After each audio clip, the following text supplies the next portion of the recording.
в обществе таком маленьком, где мы все знаем, кто чем дышит, ну вот такое еще поощрение такого доносительства, которое сегодня, вот понимаете как, когда там на наших дедов и, так сказать, бабушек доносили, это как бы оставалось там внутри фамилии, да, и, может быть, мы знаем, кто и что и чего. Сегодня это скрыть невозможно, люди выходят на ГТРК и доносят прям таки публично.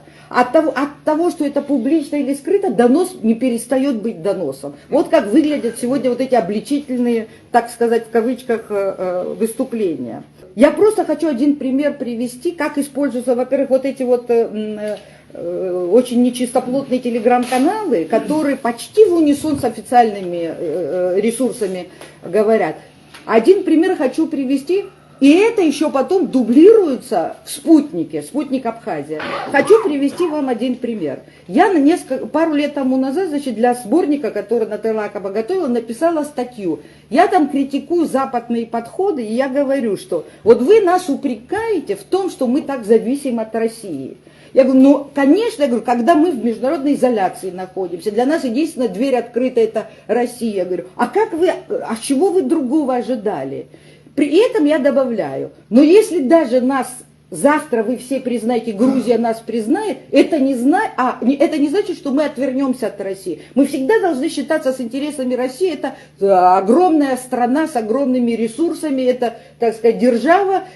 И не считаться с интересами России мы никогда не сможем. От нас этого не ждите. Вот как бы в таком духе. Что делает анонимный автор?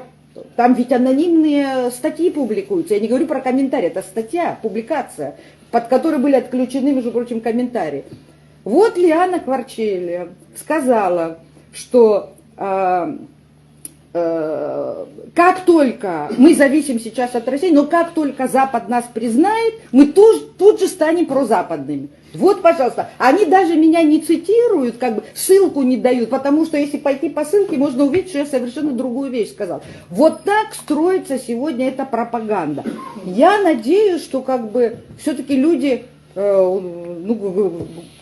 могут критически, так сказать, мыслить. Я даже смотрю по комментариям, между прочим, там явно видно, что там платные, так сказать, работники невидимого фронта сидят и как-то пытаются поддерживать вот эту вот риторику, но гораздо больше людей сегодня уже понимают, что к чему, и слава богу.